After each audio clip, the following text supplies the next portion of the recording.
Welcome to my YouTube channel learning with Abhishek. जैसा कि आप सबको पहले से ही पता है, मैंने इलेक्ट्रिक चार्जर्स एंड फील्ड के 2 पार्ट्स पहले से ही अपलोड कर दिए हैं, जिसपे हम लोगों ने इलेक्ट्रिक चार्जर्स के बारे में पढ़ा था। इलेक्ट्रिक चार्जर्स के बारे में हम लोगों ने पढ़ा कि इलेक्ट्रिक चार्ज क्या होता है, उसका क्वांटाइजेशन क्या होता है, उसका कंजर्वेशन क्या होता है, उसका इलेक्ट्रिफिकेशन क्या होता है। आज का सेशन हम लोगों के लिए बहुत इंपॉर्टेंट होगा, क्योंकि आज हम लोग बात करेंगे, कह सकते हैं कि क्लास 12th का पहला डेरिवेशन, या फिर क्लास 12th में बोर्ड्स के एग्जाम में जिनसे 1 या 2 क्वेश्चन हमेशा देखने को मिलते हैं, वो है कूलम्ब्स लॉ। आज हम लोग बात करेंगे बेसिकली कूलम्ब्स लॉ की।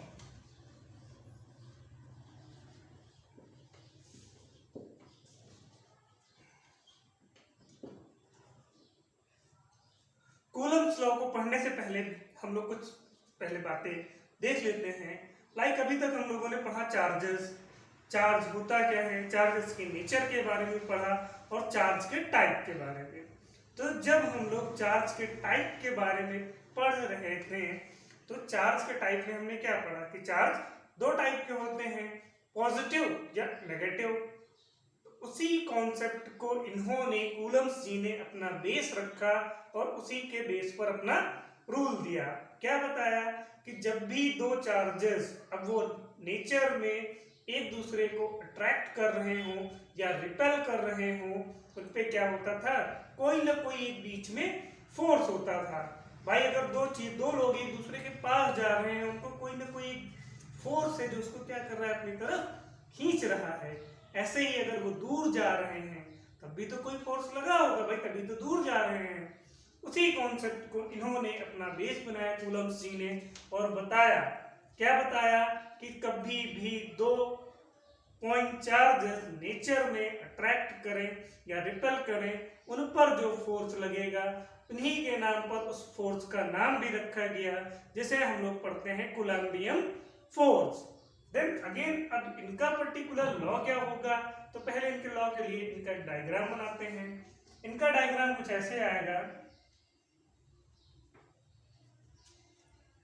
2 चार्जेस ले लेने हैं। चार्जेस कौन से को, बहुत बड़े चार्जेस नहीं ले लेने हैं। इन्होंने साफ साफ बोल रखा है कि 2 पॉइंट चार्जेस, इनके नाम दे देते हैं Q1 एंड Q2। नेचर कैसा होगा, अब वो अट्रैक्ट करें या रिपेल करें, doesn't matter according to Coulomb's, क्योंकि दोनों ही कंडीशन पे क्या है, फोर्स लगेगा। इन्होंने क्या किया, बता दिया।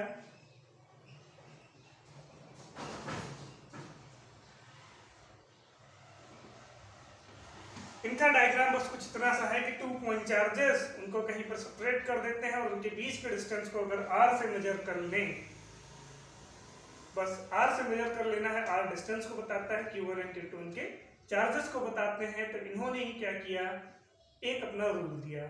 वो रूल कैसा होगा, क्या होगा, अभी तो कुछ कॉन्सेप्ट नहीं आ रहा है, तो बहुत सिंपल सा है। ऐसा हम लोगों ने क्लास 9th या 10th में पढ़ा होगा। इसके बारे में, न्यूटन्स लॉ के बारे में, न्यूटन्स के बारे में। अब हम लोग इनका देखते हैं कि एक्चुअली कूलम्ब्स लॉ है क्या। तो दोनों पे देखते हैं। एक पहले छोटा सा पॉइंट लिख लेते हैं, जिससे हम लोग को समझने में दिक्कत नहीं होगी। Like attract and repel. Attract कब करेगा, जब दोनों के दोनों ही अनलाइक चार्जेस होंगे, एंड रिपेल कब करेगा, जब 2 लाइक चार्जेस होंगे। इन दोनों ही कंडीशंस पर क्या लगेगा, फोर्स एक्ट बिटवीन 2 चार्जेस। लिख सकते हैं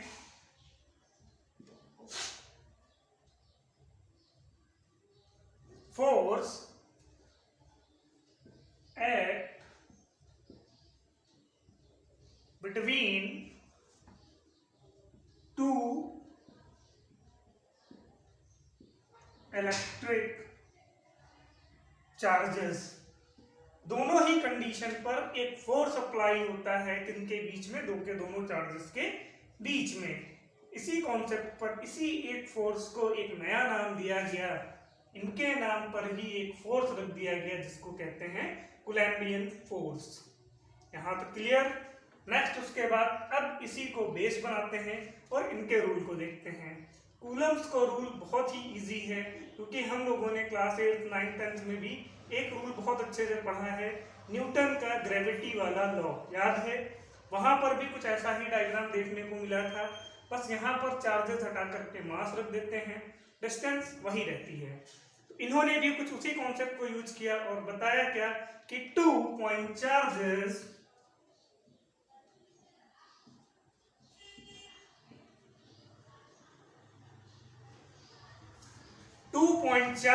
अब उनका नेचर कैसा होगा तो लिख सकते हैं अट्रैक्ट या फिर रिपेल, और अट्रैक्ट होंगे विद ईच अदर।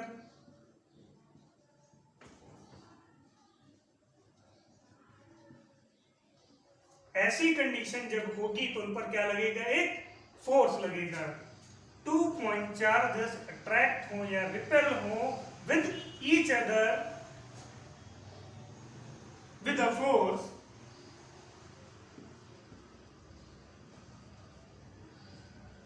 और वो भी फोर्स कैसा लगेगा, which is with a force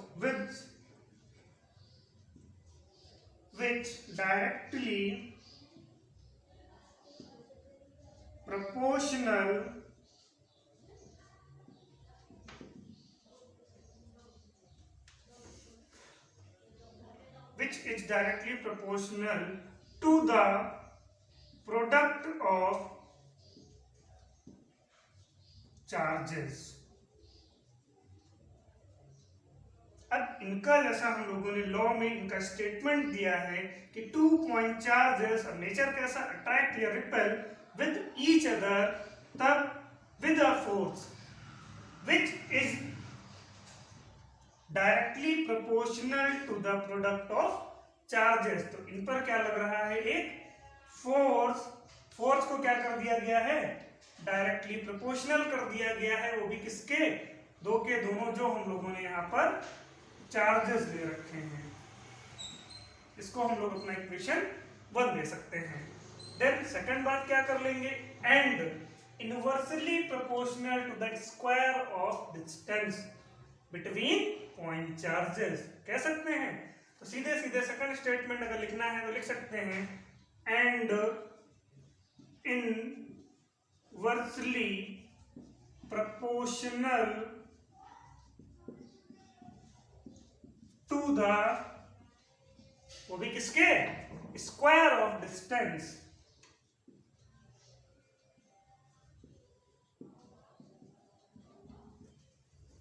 जैसा कि हम लोगों ने इनको यहां पर के एक स्टेटमेंट दिया है, उसी स्टेटमेंट को हम लोग क्या लिख लेंगे, सिंबल के फॉर्म पे।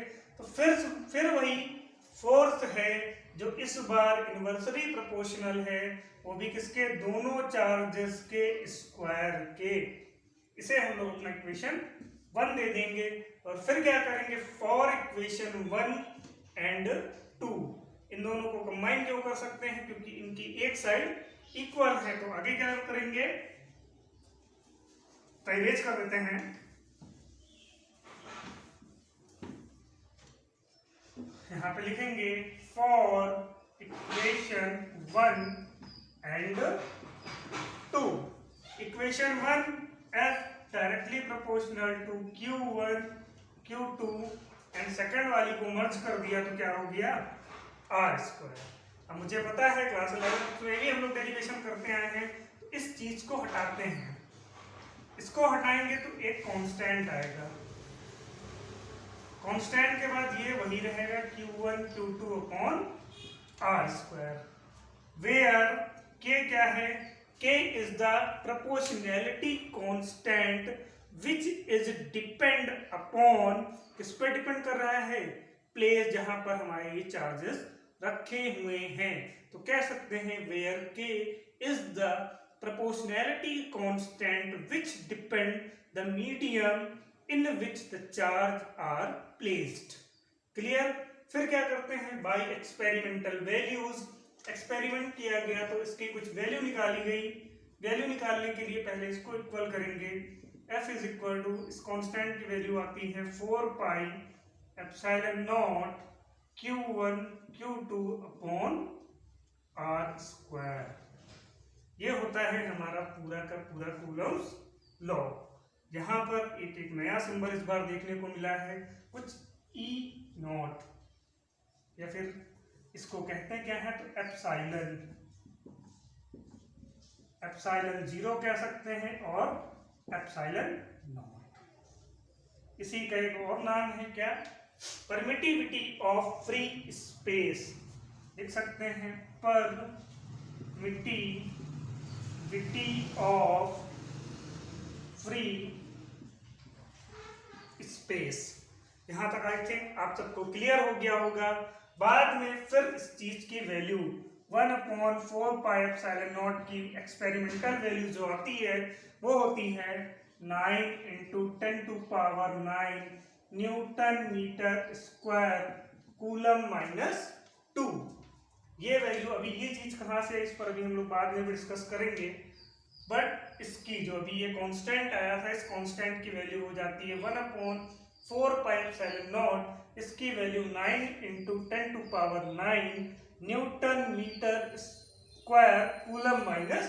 तो फाइनल क्या हो जाएगा हमारा Coulomb's law, F = 9 × 10⁹ Q1 Q2 r²। यहाँ तक क्लियर है क्लास? नेक्स्ट आगे देखते हैं। कूलम्स लॉ के बाद अभी जो हम लोगों ने एक नया सिंबल देखा एप्सिलॉन नॉट, पहले थोड़ा सा बात उस पर कर लेते हैं। एप्सिलॉन नॉट, अब यहाँ पर बात करेंगे unit, dimension and value of epsilon 0। इसकी यूनिट क्या है, डायमेंशन क्या है, वैल्यू क्या है, वो भी किसकी, एप्सिलॉन नॉट की। ये सब चीजें निकालने के लिए चाहे यूनिट हो चाहे डायमेंशन निकालना हो, तो फर्स्ट ऑफ ऑल पहले उसका हमें क्या पता होना चाहिए, फॉर्मूला। तो फॉर्मूला अभी हमने क्या पढ़ा, F = 1/4πε0 Q1 Q2 r²। हम बात किस पर कर रहे हैं, केवल और केवल इस पर, एप्सिलॉन नॉट पर। तो जिसकी हमें यूनिट निकालनी उसको ट्रांसफर कर सकते हैं दिस साइड, इसको उठा करके यहाँ पे ले आते हैं, तब क्या हो जाएगा, एप्सिलॉन नॉट = 1/4π, F यहाँ पर आ गया मल्टीप्लाई, क्लियर। यहाँ पर Q1 Q2 को हम लोगों ने कोई टच नहीं किया, r²। जब भी बात करते हैं किसी चीज की यूनिट की, तो यूनिट अब नंबर है, कोई यूनिट नहीं होगी। पाई भी क्या है, कांस्टेंट वैल्यू है, कोई यूनिट नहीं होगी। एफ फोर्स होता है, न्यूटन होगा। चार्जेस हैं, चार्ज के बारे में पहले भी पढ़ा है, चाहे ये चार्ज हो चाहे Q2 हो, दोनों ही क्या होंगे, कूलम्स होंगे। आर क्या था, दोनों पॉइंट चार्जेस के बीच की दूरी कह सकते हैं, डिस्टेंस बिटवीन 2 पॉइंट चार्जेस। तो लिखेंगे क्या, एप्सिलॉन नॉट = 1/फोर्स की यूनिट पता मुझे क्या, न्यूटन। चार्जेस की अभी बताया, पिछली भी क्लासेस पे डिस्कस हुई है, कूलम्स। सेकंड वाले की again coulomb, and distance metre square है तो स्क्वायर कर देंगे। अब बस इसको अरेंज करेंगे, तो अरेंज करेंगे तो क्या आ जाएगा, newton -1 metre -2 coulomb 2। Clear. Next अब बात कर लेते हैं इसकी डायमेंशन की।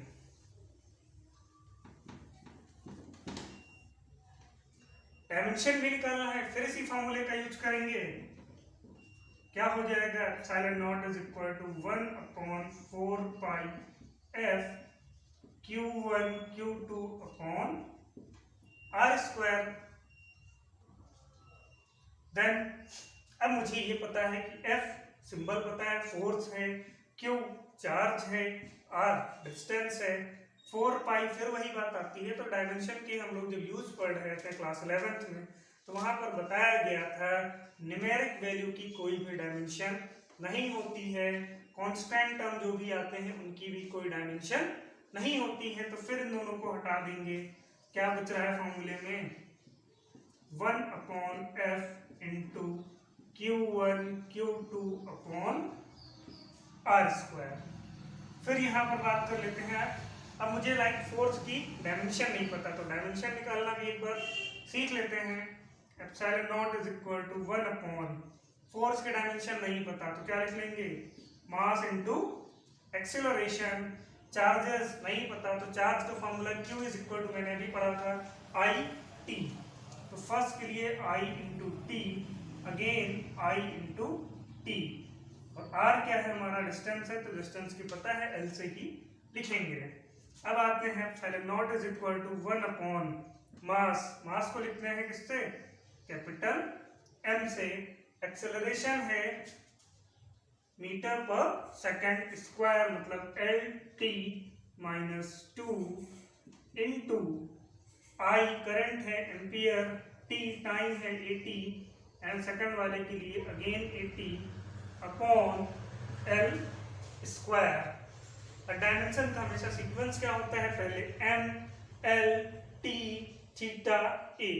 तो सबसे पहले हम लोग देखेंगे यहाँ पर कितने सारे एम हैं। तो एम केवल और केवल एक दिख रहा है हमें एम, उसके बाद एल आते हैं 1 2 3 हो जाते हैं, तो ये हो गया एल। एल कितने हो गए 3। यहाँ पे कहाँ पे हैं, डिनोमिनेटर में है, ऊपर जाएंगे तो पावर हो जाएगी -3।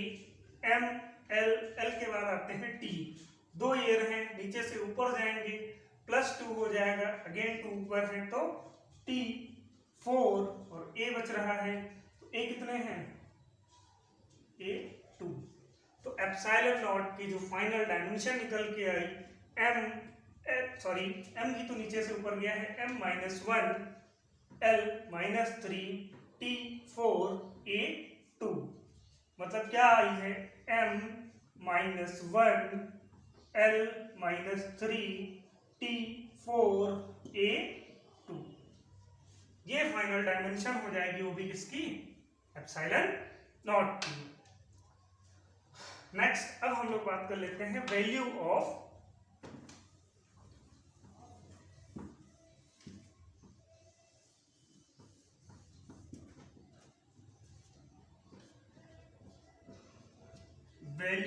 Epsilon nought. अब किसी चीज की हमें वैल्यू निकालनी है, कांस्टेंट टर्म है, तो उसकी वैल्यू कैसे निकाली गई थी, तो याद कर लेते हैं। एप्सिलॉन नॉट, या फिर अभी हम लोगों ने पढ़ा 1/4 पाई, एप्सिलॉन नॉट की वैल्यू कितनी आई थी 9 × 10⁹, क्या न्यूटन मीटर स्क्वायर कूलम 2, या कूलम -2, यही तो आई थी। अब यहां से हम लोग बात किसकी कर लेते हैं, किसकी वैल्यू निकालनी है, एप्सिलॉन नॉट की। Epsilon not is equal to क्या हो जाएगा, इसको इधर ले आओ, 1/4 पाई इंटू 9 × 10⁹ हो जाएगा। 4 न्यूमेरिक वैल्यू है, मल्टीप्लाई कर देंगे, पाई की वैल्यू क्या रख लें 3.14, 1/4 इंटू 3.14 इंटू 9 × 10⁹। सॉल्व करते हैं तब क्या आ जाता है 8.85 × 10⁻12। अब इसी को चेंज कर दो, अभी एप्सिलॉन नॉट की जो हम लोगों ने यूनिट निकाली, क्या निकाली थी newton -1, then metre two coulomb, metre -2 coulomb 2। ये फाइनल वैल्यू आ जाएगी किसकी, एप्सिलॉन नॉट की। देन नेक्स्ट अब हम लोग बात करेंगे सबसे इंपॉर्टेंट रिलेशन की, जो हम लोगों के लिए एग्जाम में काफी बार पूछा गया है, रिलेशन बिटवीन एप्सिलॉन, मतलब permittivity of free space, and epsilon, मतलब। नेक्स्ट अब हम लोग बात करते हैं रिलेशन बिटवीन एब्सोल्यूट परमिटिविटी, मतलब epsilon, and epsilon not, permittivity of free space. ये क्वेश्चन बोर्ड्स में कई बार 1 या 2 मार्क्स के लिए आता है। केवल इन दोनों के बीच में या तो रिलेशन पूछ लिया जाता है, या फिर इन दोनों का रिलेशन डेराइव करने के लिए भी आता है। डेराइव करने के लिए आएगा तो मिनिमम 2 या 3 मार्क्स के लिए आएगा, और सपोज अगर 1 मार्क्स में आता है तो हमें इसका जो फाइनल रिजल्ट है वो याद होना चाहिए, उसको लिख देंगे। तो पहली बात समझ लेते हैं relation between absolute permittivity. Absolute permittivity का मतलब क्या है, अभी तक जो चीज थी फ्री स्पेस में, अब इंसुलेटिंग मीडियम में अगर वही चीज रखी हो, इंसुलेटर्स क्या होंगे, वैक्स ले सकते हैं, मतलब मोम, कागज का टुकड़ा ले सकते हैं। ये सारे के सारे क्या होंगे, इनमें क्या होगा, इंसुलेटिंग मीडियम होगा।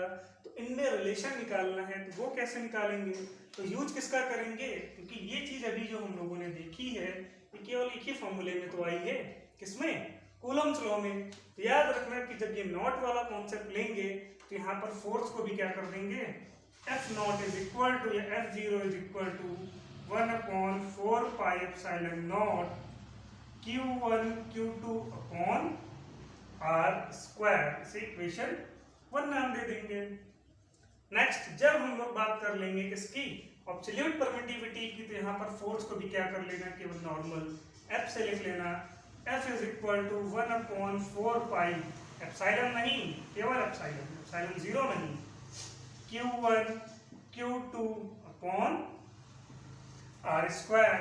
इसे इक्वेशन 2 नाम दे देना और लिख लेना क्या, इक्वेशन 1 डिवाइडेड बाय इक्वेशन 2। तो LHS को LHS से डिवाइड करेंगे, RHS को RHS से डिवाइड कर देंगे, तो क्या आ जाएगा, F nought upon F is equal to 1/4 pi, पहले ऊपर वाली equation epsilon not Q1 Q2 upon R square. जब हम किसी चीज को डिवाइड करते हैं तो वो क्या हो जाती है, रेसिप्रोकल हो जाती है।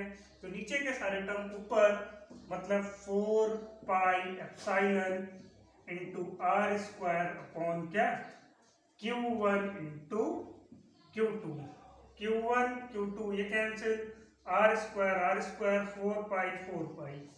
फाइनली बच क्या रहा है, F nought upon F is equal to epsilon upon epsilon not.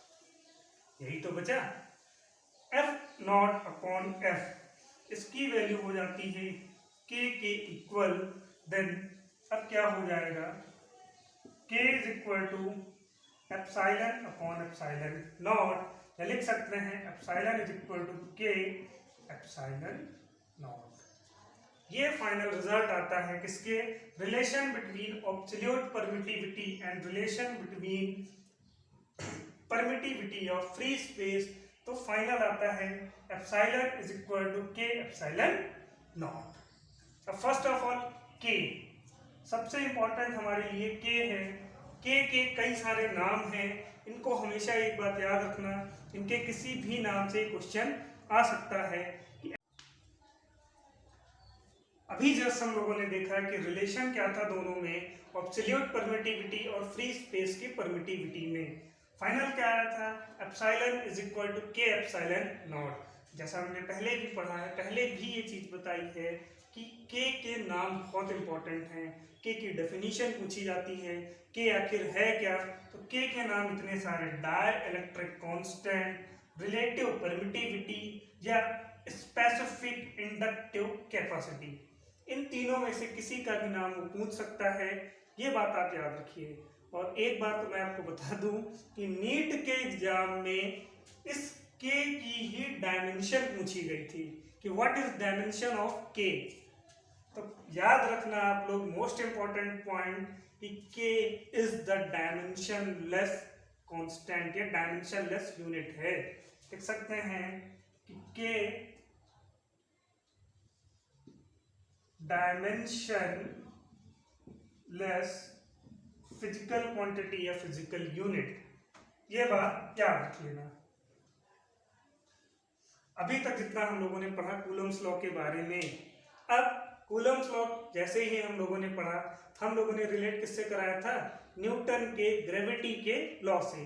तो एक्चुअली अब जब लॉ से रिलेट ही करा दिया है, तो क्या इन दोनों में सच में कोई रिलेशन है या नहीं। तो अब बात कर लेते हैं कि क्या रिलेशन था न्यूटन के ग्रेविटी वाले लॉ में और कूलम्ब के पॉइंट। अब हम लोग बात करते हैं कि कूलम्ब्स के लॉ और ग्रेविटी के लॉ में क्या कुछ रिलेशन है, भैया इन पे बात क्यों कर रहे हैं। अभी हमने क्या बेस बताया कि भाई कूलम्ब्स का लॉ अगर इजीली नहीं समझ में आता तो क्या किसकी हेल्प ले लें, न्यूटन के ग्रेविटी वाले लॉ। ग्रेविटी वाले लॉ क्यों, क्योंकि हम लोगों ने 9th में पहले भी पढ़ा है कि ग्रेविटी लॉ 9th में था क्या, उससे रिलेट करके समझ में तो आ गया, लेकिन क्या रियल में इन दोनों में कोई रिलेशन है, या रिलेशन है क्या सिमिलरिटी है, कौन सा फोर्स ज़्यादा इफेक्टिव है, किसमें कम पावर है। तो उस पर देखते हैं कि कूलम्स का फॉर्मूला अभी क्या पढ़ा कि F is equal to constant को हटा देते हैं, F is equal to K Q1 Q2 अपॉन R स्क्वायर, एंड ग्रेविटी का पहले वाला फॉर्मूला 9th वाला F is equal to G M1 M2 अपॉन R स्क्वायर। तो अगर सिमिलरिटी की बात करें तो यहाँ पे और इन दोनों में R देखो जरा और यहाँ पर R देखो, तो दोनों ही कंडीशन पर F inversely proportional to the square of distance of between charges और बिटवीन मासेस। मासेस ग्रेविटी के लिए, चार्जेस कूलम्स के लिए। इतना बात क्लियर है। नेक्स्ट अगर हम लोग देखते हैं कि भैया दोनों को रिलेट करना है तो क्या होगा, तो सीधे सीधी बात है कि इलेक्ट्रिक फोर्स अभी हम लोगों ने पढ़ा कैसे हो सकते हैं, अट्रैक्टिव भी हो सकते हैं और रिपल्सिव भी हो सकते हैं। बट अब भाई किसी चीज में मास है, मास ऑलवेज, जब भी मास में फोर्स लगेगा वो केवल और केवल एक नेचर ही शो करेंगे, वो है अट्रैक्टिव नेचर। फिर देख लेते हैं चार्जेस, टू टाइप्स पढ़ा था, उन पे जब हम लोग बिहेवियर की बात कर रहे थे, वर्किंग की बात कर रहे थे, तो वहां पे क्या था कि चार्ज या तो रिपेल करते थे या अट्रैक्ट करते थे। बट न्यूटन के ग्रेविटी के लॉ में केवल और केवल जो भी मासेस थे वो अट्रैक्टिव नेचर ही शो करते थे। इतना क्लियर। नेक्स्ट देखते हैं, electric force depend upon medium but the gravity force does not. ऐसा क्यों? तो अभी देखा गया, अभी हम लोगों ने जो रिलेशन किया, एक इन एयर किया और वैक्यूम में रिलेशन निकाला था। तो वही बात हो गई कि भाई एयर हो या वैक्यूम हो, दोनों ही क्या है, मीडियम ही तो है। बट न्यूटन ने अपने ग्रेविटी के लॉ में कहीं मीडियम की बात नहीं की थी, उन्होंने केवल सिंपल सा अपना रिजल्ट दिया था। तो इसीलिए इलेक्ट्रिक फोर्स डिपेंड करता है मीडियम पर, but gravity does not depend. And last third point, electric force are much stronger compare to the gravity force. Gravitational force थोड़ा सा कम होता है, उससे ज्यादा स्ट्रॉन्ग फोर्स होता है हमारा इलेक्ट्रिकल फोर्स। और वो भी कितना होता है उस पर अभी हम लोग देखते हैं। और एक चीज, इस थर्ड पॉइंट से ही हमारा 1 नंबर का एमसीक्यू पूछा जाता है कि दो इलेक्ट्रॉन के बीच में या प्रोटॉन के बीच में कितना स्ट्रॉन्गर फोर्स होता है। अब उसको देख लेते हैं फट से।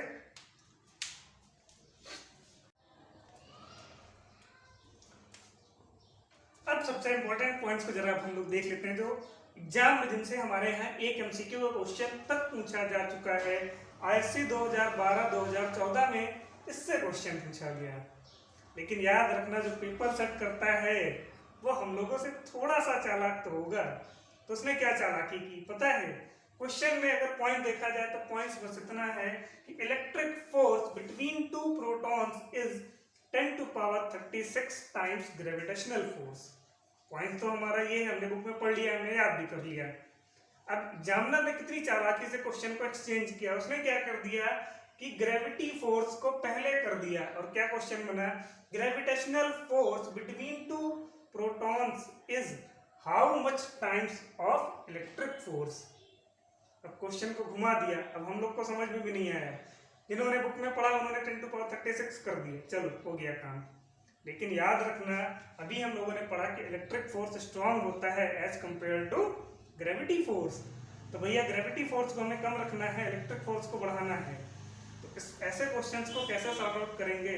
तो माइंड में पहले कॉन्सेप्ट सेट कर लेना कि ग्रेविटी फोर्स कम होगी इलेक्ट्रिक फोर्स के कंपेयर में। क्लियर? उसके बाद क्या करते हैं, अब जैसे बचपन में हम लोगों से ज्यादा क्वेश्चन पूछे जाते थे कि 1 मिनट में कितने सेकंड, हम लोग तुरंत आंसर दे देते 60 सेकंड। जैसे अगर रिवर्स कर दें 1 सेकंड में कितने मिनट, तब क्या करते थे 1/60। सेम कंडीशन पे यहाँ अगर कभी कह दे कि ग्रेविटी फोर्स को पूछ लेता है पहले करके, तो हमारा रिजल्ट सीधे सीधे क्या कर देना, 10⁻36 उसी का रेसिप्रोकल कर देना और हमारा रिजल्ट आ जाएगा। उसी कंडीशन पर अगर 2 प्रोटॉन्स पर, और कभी कभी पूछ लेता है कि 2 इलेक्ट्रॉन्स पर कितना होता है, तो 2 इलेक्ट्रॉन्स पर 10⁻43 टाइम्स। क्लियर? अगर फिर इसमें रिवर्स कर दे, ग्रेविटी फोर्स को पहले कर दे, इलेक्ट्रिक फोर्स को बाद में कर दे, तब हमारा क्या हो जाएगा आंसर 10 की power -43 times of electrical force. Clear? ये हमारा क्वेश्चन था आईआईटी का। जब पहले जेईई एडवांस नहीं होता था, एक पेपर होता था, वहां पर पूछा गया था कि the number of proton plus electron in hydrogen atom.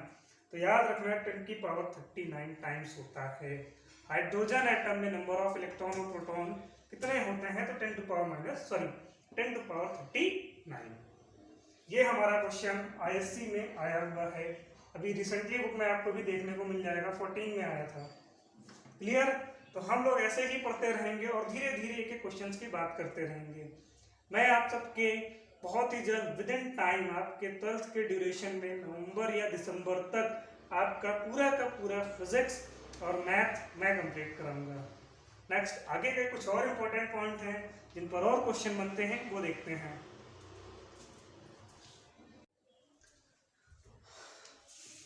Finally आज का टॉपिक काफी लंबा था, मुझे पता है, बट मुझे नहीं लगता था आज की क्लास के लिए अगर 2 पार्ट्स में मैं करता तो आप लोग थोड़ा सा और बोर होते हैं। एक पार्ट में ही करके हम लोग खत्म कर लेते हैं। देन सबसे लास्ट में देखते हैं इतनी देर से जो लॉ पढ़ रहे हैं भैया, कूलम्स लॉ, तो कूलम्स लॉ की कुछ ना कुछ तो लिमिटेशंस होंगी, कहाँ पर ये आकर के रुकता है, कहीं तो रुकता होगा। तो फर्स्ट पॉइंट देखते हैं कि the law is applicable for the charge at rest not for in motion. कहने का मतलब इतना है कि जब भी हमारे पास जो भी चार्जेस होंगे, अगर वो रेस्ट पोजीशन पर होंगे तभी उन पर कूलम्स लॉ अप्लाई हो पाएगा, अदरवाइज नहीं। ऐसा क्यों? तो हम लोगों ने 10th में पढ़ा है, 10th का सबसे इंपॉर्टेंट पॉइंट, शायद सबसे इंपॉर्टेंट टॉपिक भी वही था। डायनामो जब पढ़ रहे थे कि क्या करते थे, कोई चीज क्या करती थी, इलेक्ट्रिक फील्ड से जैसे कोई चीज मूव करती थी, घूमती थी, बहुत तेज घूमती थी, तो वहां पर क्या होती थी, इलेक्ट्रिक फील्ड जनरेट हो जाती थी। मोशन में हमेशा याद रखना, जब भी कोई चार्ज मोशन करेगा तो वो इलेक्ट्रिक फील्ड जनरेट करेगा, और इलेक्ट्रिक फील्ड से ही याद रखना नेक्स्ट टॉपिक भी हमारा इलेक्ट्रिक फील्ड ही है, बट अभी इस पर डिस्कस नहीं करते हैं। तो याद रखना जब भी हमारा चार्ज होगा वो रेस्ट पे होगा तभी एप्लीकेबल होगा कूलम्स लॉ के लिए, अदरवाइज नहीं। जब भी वो मोशन फॉर्म में आएगा तो वो फील्ड जनरेट कर लेगा और वहां पर इलेक्ट्रिक फील्ड का वर्क होगा, कूलम्स लॉ का नहीं। नेक्स्ट पॉइंट, ये और के ओबे करते हैं केवल, अभी पहले ही बात कर ली थी, दोनों में ही F inversely proportional to 1/r², दोनों में आया है। किसमें? ग्रेविटी वाले लॉ में भी और न्यूटन्स के कूलम्स लॉ में भी। देन उसके बाद अगर बात कर ली जाए तो कूलम्स ने केवल और केवल पॉइंट चार्ज की बात कर ली। अगर कभी भी गलती से लाइक बड़े बड़े चार्जेस देते, बॉल बना लो, उसको क्या कर दो, फुल्ली चार्ज कर दो, फुल चार्ज कर दिया, इसको भी चार्ज कर दो, कोई भी चार्ज देना दे दो। लेकिन अगर ये बोला जाए कि ये आइसोलेटेड मीडियम में स्फेरिकल है, इन पर क्या कूलम्स लॉ ओबे होगा, तो सीधे सीधे लिख देना भैया नहीं होगा। क्यों? क्योंकि कूलम्स लॉ ने पॉइंट चार्ज की बात की थी, वो पूरे के पूरे आइसोलेटेड सिस्टम की बात नहीं की। इसी टाइप पर उन्होंने एक चीज और बताया कि चार्जेस पर मास का कोई इफेक्ट नहीं पड़ता। Reason, F is equal to 1/4πε0 Q1 Q2/r² में m नाम का कहीं कोई टर्म्स नहीं आया है। तो याद रखना कूलम्स लॉ में मास पर चार्जेस का मास के कोई इफेक्ट नहीं होता। देन उसके बाद अगर देखी जाए, कोई दो चार्जेस ले लेते हैं, एक को पॉजिटिव दे दो, एक को नेगेटिव दे दो, इन पर तो कूलम्स लॉ ओबे है, दो के दोनों नेगेटिव दे दो, इन पर भी ओबे करेगा।